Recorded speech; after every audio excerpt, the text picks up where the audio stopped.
Hello and welcome to our podcast and conversation. My name is Dennis Redmoon Darkeem. I'm a multimedia artist, educator, community and cultural practitioner, and organizer. I'm here with the amazing Wampanoag artist, Ella Mahoney. I'll allow her to give a little background of her practice, her aesthetic, what she loves to do, what inspires her work. Definitely would like to thank everyone who made this podcast possible, Visual Arts Center of New Jersey and the Art Bridges Foundation. Thanks, Dennis, and thanks for having me. I'm an Aquinnah Wampanoag artist. I am an illustrator, currently teaching high school art. I work with communities of all ages and dance a lot. Recently I've been getting into installations too.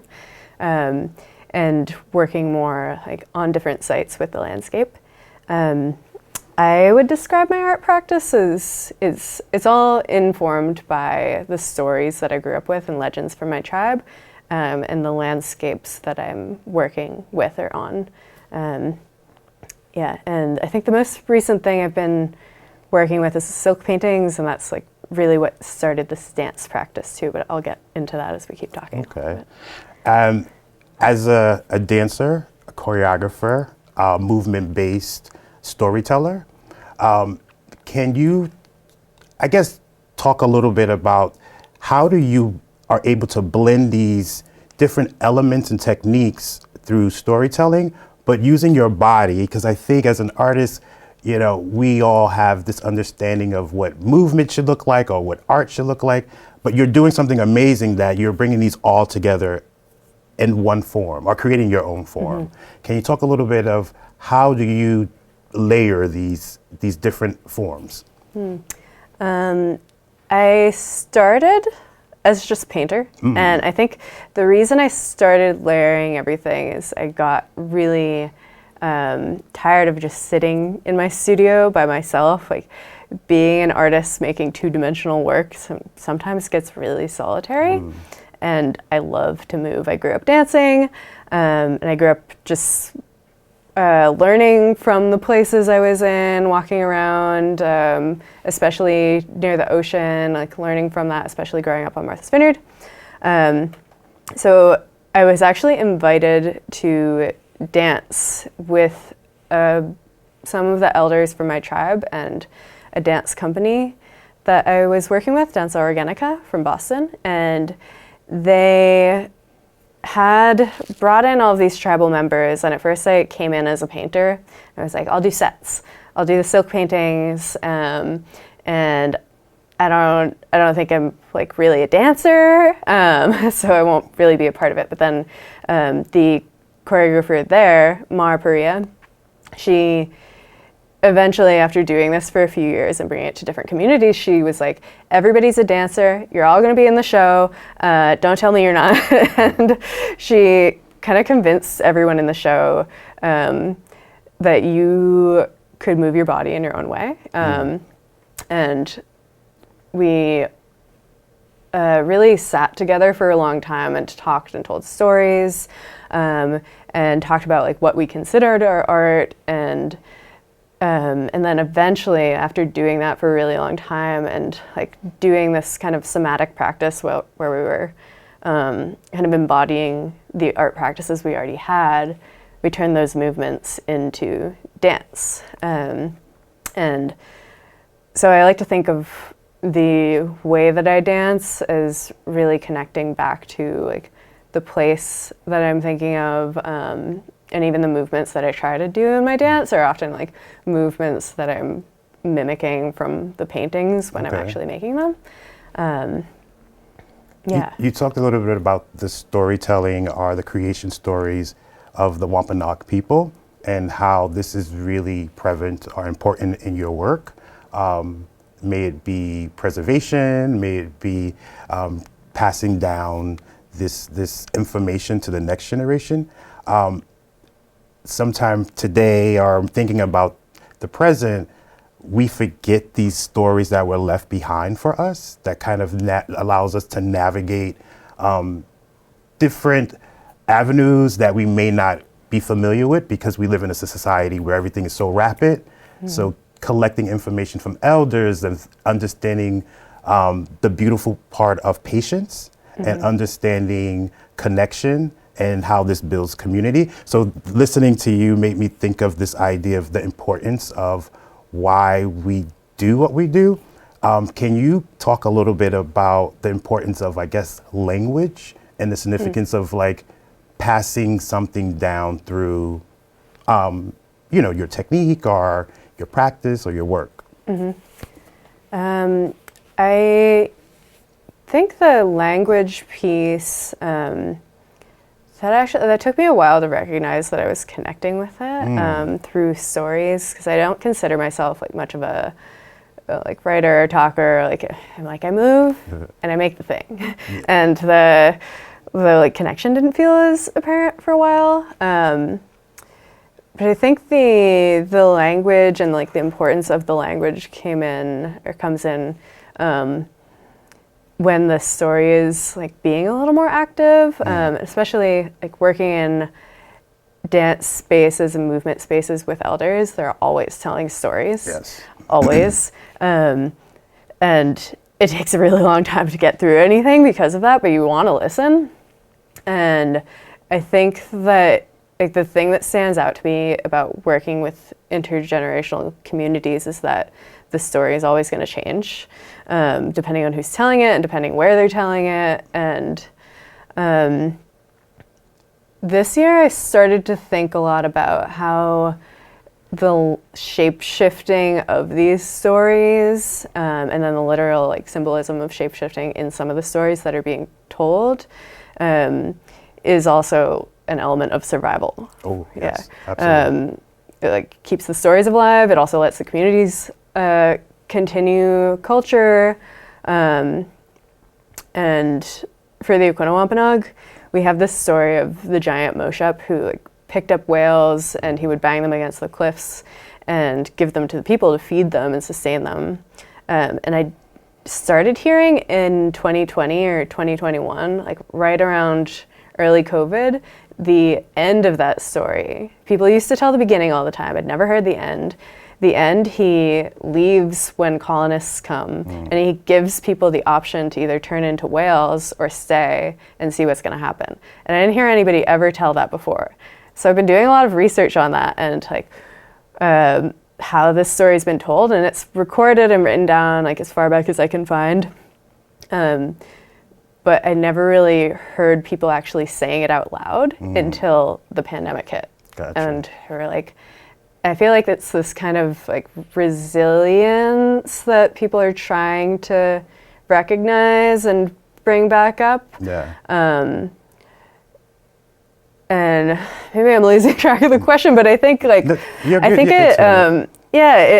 there's this connection to language, yeah, and kind of how it's prevalent today and inspires your work. Yeah, I think the way that it is changing and the way that the stories have adapted to the time is really inspiring. Yeah. The story of the shapeshifter is something I think about all the time, because I unconsciously was doing that before, trying to find some meaning in this older story, and think about how we can actually learn from this today. Absolutely, and then it just started to happen. People started to talk about it a little bit differently. Everybody was looking for that way. Very powerful, because you mentioned the pandemic, right? And for me, the pandemic gave me time to kind of be still. Yeah. There's a lot of chaos was going on, but it allowed me to do research and really think about the same thing as language and the origins of certain words and connections.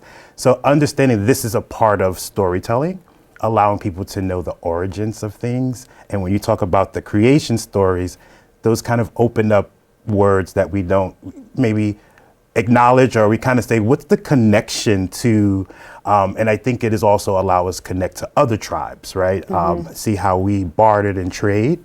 So that idea, thinking about the pandemic and how it kind of pushed you to do research.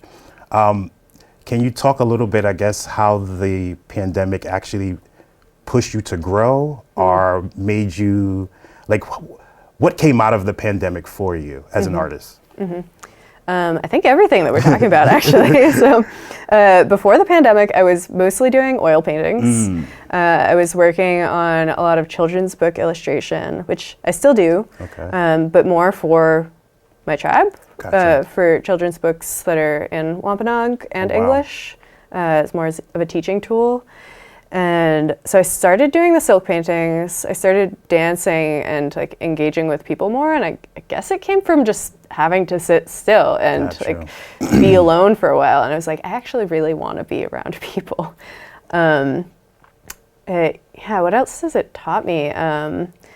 The value of research. Also, I also got to sit for a little bit longer, and instead of just having to like create and get a thing out the door, it did give you a lot of time to like be like, oh wait, what do I actually want to make? What does this mean to me? And like, does it actually feel good to be making this? Just be able to sit with your work, you know, to sit and look at your work from many dimensions and lighting. And, you know, for me, I begin to look at lighting and like, hey, lighting is going to be a new layer on, you know, and then thinking about how sound, you know. And I think about your work because I've seen, I don't know if it's video, but I think because it's choreography, movement, and I had to see it through video. And I was just thinking about how the waves were like the sound and your body was moving. Can you talk a little bit about how nature, you know, inspires your silkscreen work and the kind of storytelling, but also thinking about movement and how that is a way or to engage people, just about, you know, you're talking about language and other parts, but how does nature inspire your overall process? I would say I think it's also really linked to movement. And the silk I specifically chose to paint on because it moves with the wind and it felt like water to me. And I was like, I want to tell a story about this place, and this is the thing that I can feel like resembles the feeling I have in this place, even when I'm not there the most. And I also wanted people to like, be able to walk around the whole thing. So when I do an installation, it's just like free floating, ideally, and people can interact with it. And then even if you're not touching it, it's going to move a little bit. And the video part, I did some of my own videos. I do the recordings, and I've occasionally had people send in their stories recorded. I did that a lot during the pandemic, just like ask a question and have people send a recording back. But my brother does the videos for me. He's a videographer, so we're trying to pair up a little bit more. I'm trying to convince him to. That's pretty cool. But yeah, I think especially when I'm making work about Aquinnah, I think about the movement of the piece, and I think about like wind and water and the sound constantly coming from being on an island. You're like always feeling the wind and hearing the waves pretty much all over. I believe traveling gives me a center point. Recently I went to Puerto Rico, and my idea was to be there to create, but I was like, I'm in a place I don't know and I'm here, but there's something called a coquille. It's these little frogs, and they can go as really low to really loud, right?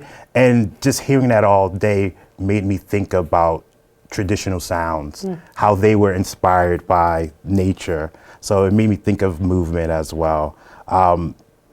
Thinking about, you're talking about working in collaborative with community, thinking about how we reclaim space. In the same line of thinking about Will Wilson's work of reclaiming identity, culture, space. When creating, do you think of what are you leaving for the future? And knowing about your books, but why is this important for your work to make way or something that's for the next generation to kind of use as a blueprint? I don't know if that question, can you talk a little bit about this? Yeah, what am I leaving for the future with it? I think that my goal would be to leave this idea that you can continue to create the story. That a lot of my life, I think, our culture Wampanoag culture felt pretty stagnant. Okay. And that's why I didn't immediately, like, I've learned a lot of traditional art, and I think I kind of moved away from it because it was the only thing I could be labeled as an Indigenous artist with for a really long time. Yes. And then like, there's this huge movement right now of Indigenous artists doing everything and like using every material that you can possibly find. So I think the real goal for me in the future would be to see people like building and continuing to take from these stories, Absolutely. but also like telling stories about now. Yes. Or like what's thinking about like Indigenous futurism, what's going to happen next, and what do we leave? What story do we want to leave for our ancestors? Yes. So we have all of these stories that we've continued to tell, but can we keep telling them? Can we keep making them? I want the culture to be more active and actually like, creating rather than just like retelling all the time. Yeah. Definitely, because I definitely know times are changing, right? And with times are changing, people are moving and building. So understanding how we construct and how labels change every day. But just the idea of, as an Indigenous artist, the power that you have to allow your tribal history, culture not to be erased. Because this is a big thing now where many, and for some reason, I want to say there was a certain president that had really, a want to erase the Wampanoag people. And I watched this whole thing happen, and I was just, and I know so many Wampanoag people, so being able to, I guess, have you here, can you just talk about your feelings and your interactions, or what was something, how did the tribe like feel about this? About that was the Mashpee Wampanoag tribe, and it was kind of crazy seeing that happen because it was about like taking the land because the people didn't look Indigenous to this president, and he was like, well, this is not my interpretation of Indigenous people. I guess that ties back to like how people think about Indigenous arts, especially East Coast Indigenous arts. Like we're not very visible still, even with this Indigenous arts movement. I think East Coast Native people get a lot less attention. And yeah, so it was like the Wampanoag tribe is like very mixed, like came from we had the Underground Railroad running through most of the areas that the tribe was living in, and because of that, like our cultures are really intertwined, their history is really intertwined, and that's not talked about a lot. Yes, very much so. Yeah, I think art's with the same thing. It's like, oh, you can only do this one way. I've heard so many people say about my art, oh, it's like kind of Indigenous looking. I'm like, it is, because I made it.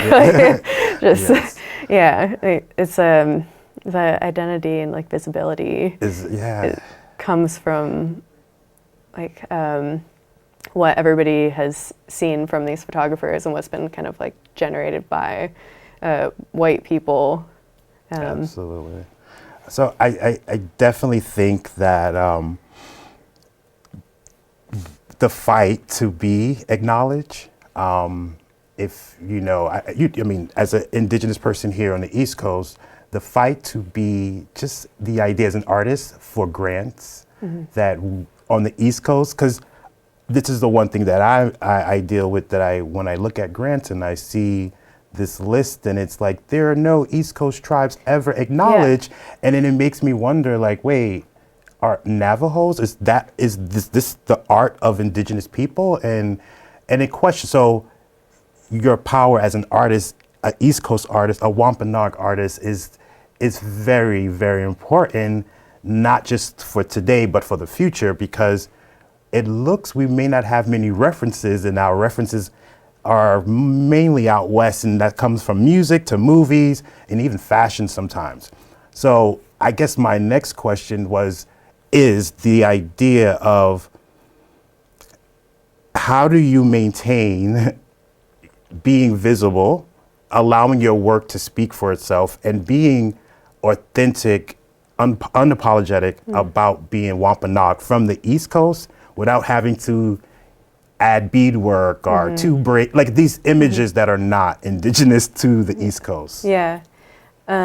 It's hard to not combine it, honestly, because I'm always taking inspiration from everywhere, and I think like people have always done that, but I try to keep the connection to the place that I'm actually in, like going back to the nature question, like Yes. looking at the landscape and looking at like colors that we would have used. Even if I'm not using a traditional art form, it can still be drawing from that and related to it in the story, but also like the colors and textures and sound if I'm using it.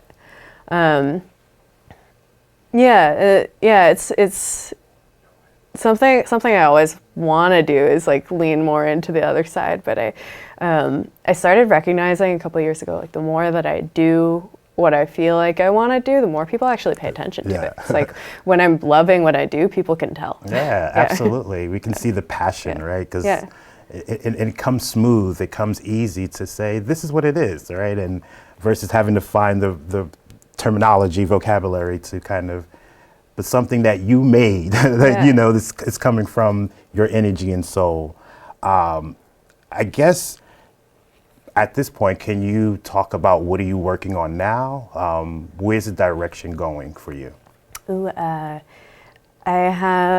just finished a few days ago this really big like silk painted kind of quilted piece with a bunch of ribbon on it. It's meant to be a shawl that's now up in Minneapolis just for the week for this experimental Indigenous Arts Festival called NEX. Okay. It's the first year they've done it. We'll see how it goes.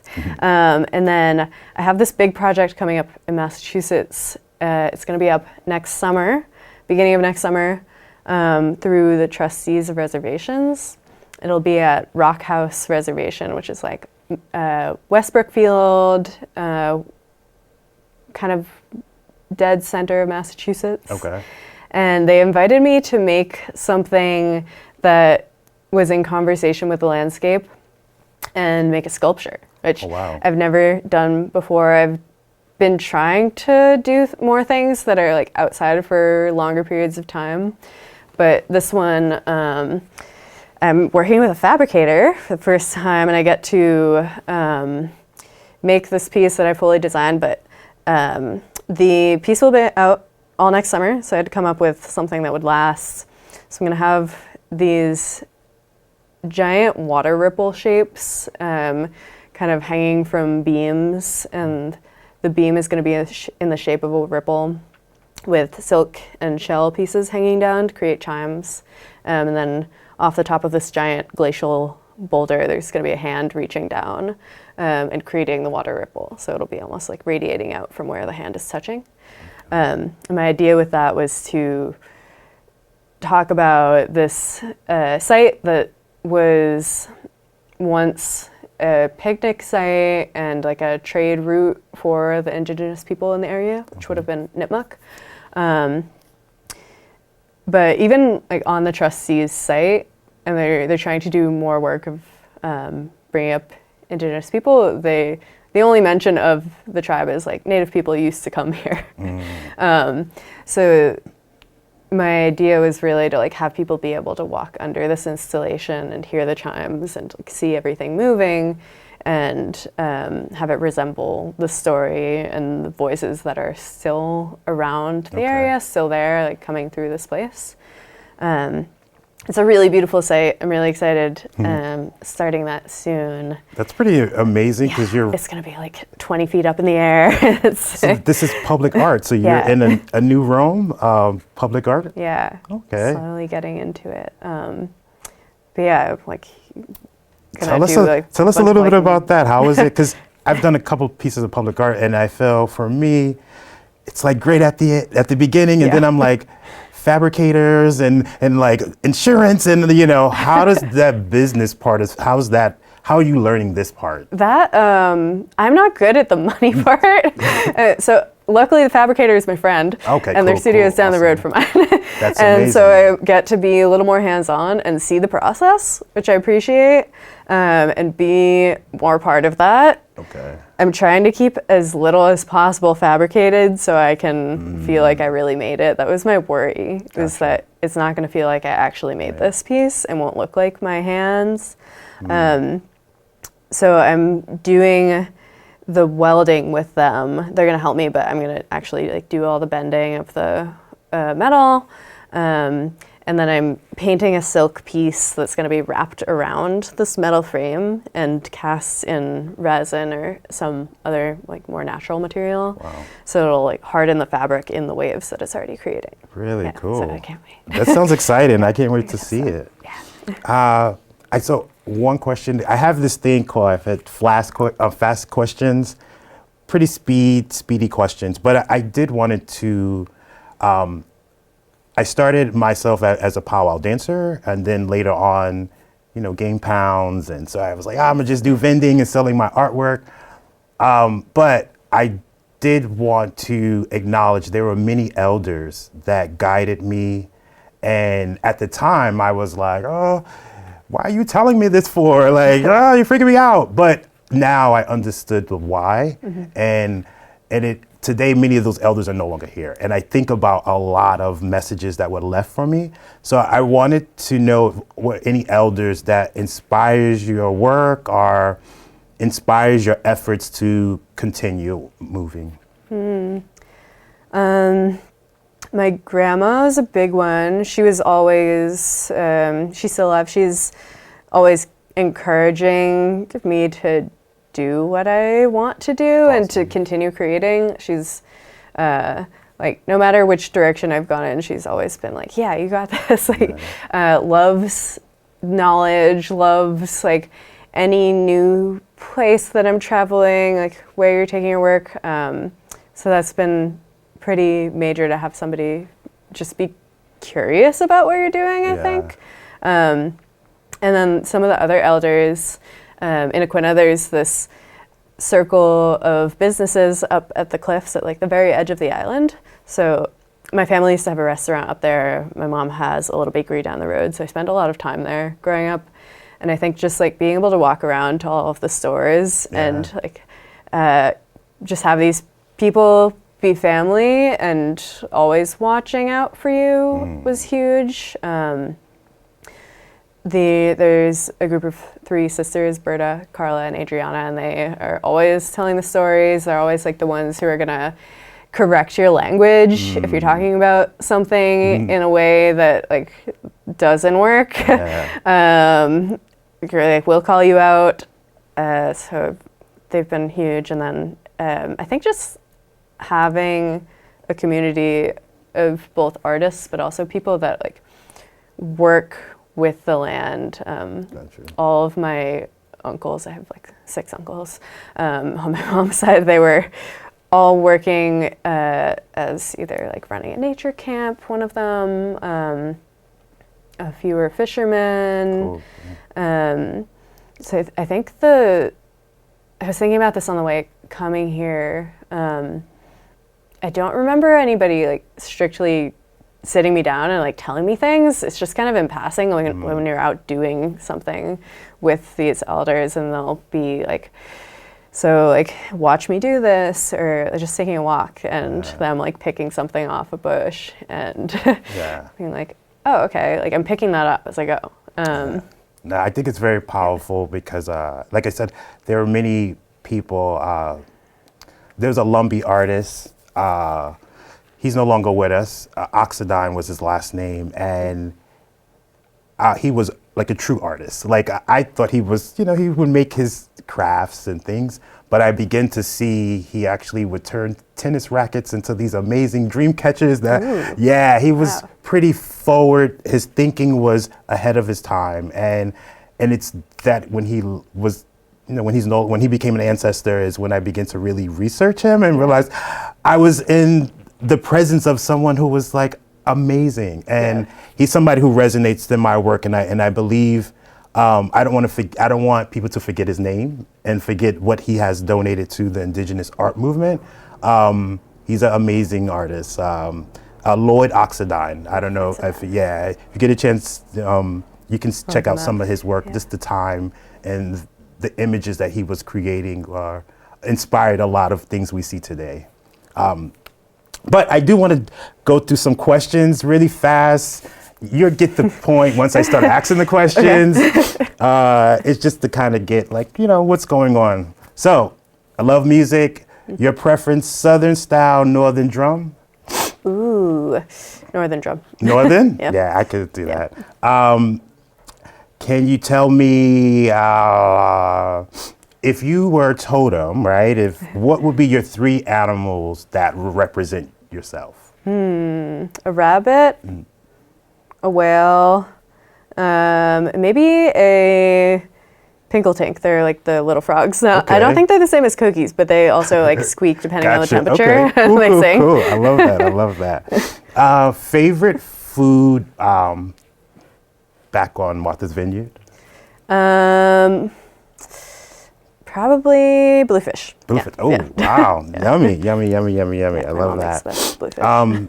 A book. What book, TV, music that's inspiring to you at the moment, or you've read that's made you think, or? Right now I'm reading Undrowned by Alexis Pauline Gumbs. It's Undrowned, Black Feminist Lessons from Marine Mammals. Awesome. It's sweet. I love that. Sweet. That sounds like I want to look into it. Yeah. Okay. You do drawing, you do illustration, movement, dance. What is something for the future you would like to dabble in? Get your fingers, hands wet in? I have been interested in doing like puppetry or involving more people in dance like puppetry. I just made these giant chicken wire hands that I'm like trying to figure out how to use so far. Cool. Very cool. Okay, the medicine wheel. We think about the elements, earth, water, fire, think about the seasons. In the medicine wheel, where do you feel you are at in your journey at the moment? We have the white, the red, black. Yeah, moving toward like more of a water state. Yeah, I feel like I've been in earth, been very still, Got kind you. of moving a little bit more now. Yes, the transformation is important.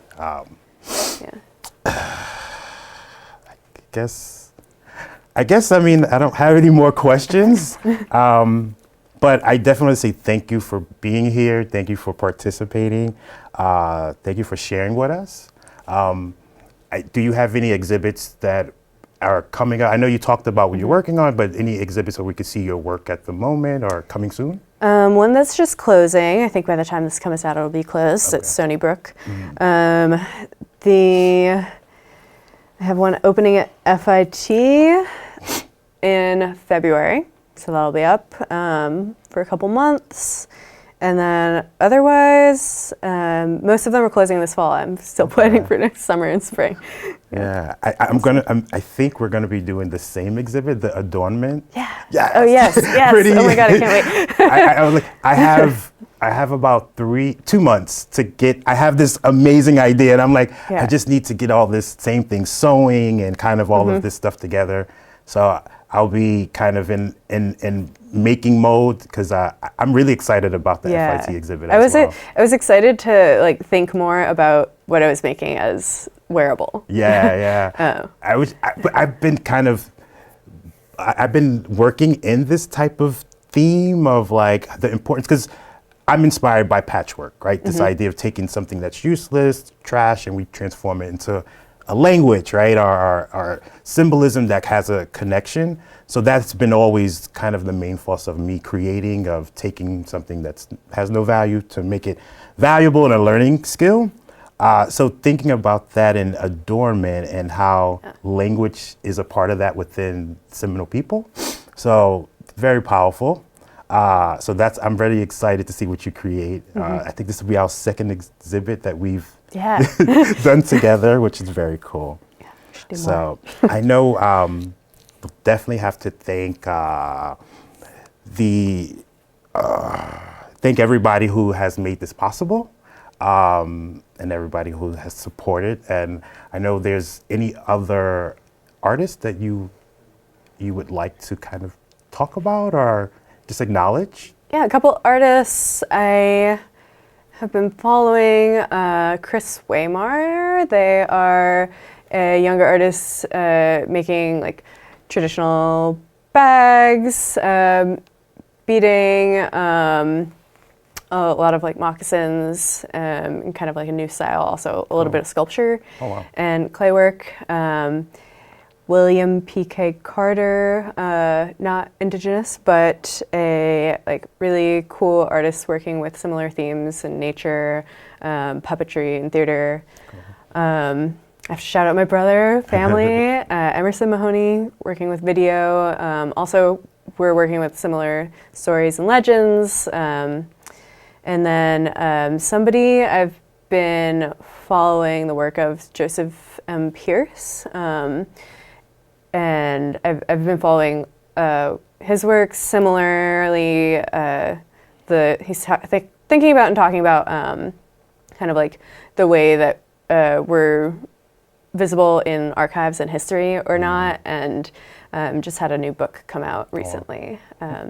So yeah, if you are interested in that kind of thing, it's good to look up. I had another question. The exhibit is Will Wilson's photography. And beautiful portraits, beautiful photos of Indigenous people in their present moment in this present still space. Thinking about how we reclaim space and you using movement and storytelling, how is it and how much of it is important for you to make space for the future in connection to, being visible? Mm-hmm. I think dance, the easy answer is like quite literally taking up space with your body. And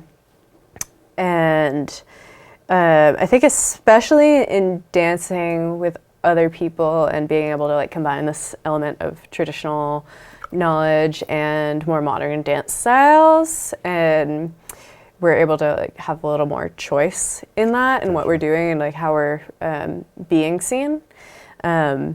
I think with photographs in the show, it's similar. Like the people in the photos are like dressing themselves up instead of having to be kind of like stereotyped or like fit into this box that they were trying to show. Yeah.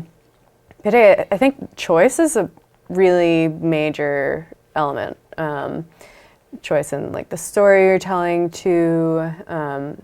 Even in like the videos and other work that I'm doing with community, it's I try to like have people tell me all of their stories first before I'm interpreting it, so that I can hear many voices, and it's not only my own telling the story, because so many people have different opinions. I want to be able to actually like hear and recognize that. Like we can collectively create something and create like a new voice and a new like presence, image of ourselves. Absolutely. Doing that. Yeah, and the idea Will Wilson allows, I think his work will reflect for other young people, the future generations, to see, grand ancestors, right? Mm-hmm. And I think this documenting and this preserving in every artist's way is very important. That being said, can you share with us how can people find your work? How can they find your children's book, see your performance, see your videos? Can you share some of the social media? Yeah. So my website's ellamahoneyart.com. You can find me on Instagram through there too. It's Ella M. Honey. And then performances, I think that the children's books are mostly through the Wampanoag language reclamation program. So I don't know if people can order them unless they're Wampanoag. Not right now, not yet. They're trying to build a library first. And then performances coming up, I'll try to post everything on social media too as it comes up. So anything am doing, you should be able to find on there. Awesome, awesome. Again, thank you so much for being here. Thank you for sharing with us. This podcast is made possible through the Visual Arts Center of New Jersey and the Art Bridge Foundation. We like to thank our ancestors that all allowed us to gather here safely, all the Algonquin speaking people who once lived in this area. We want to acknowledge them. And we as artists, we do what we do to make sure that we survive. So thank you again for being here. Thank you again for sharing.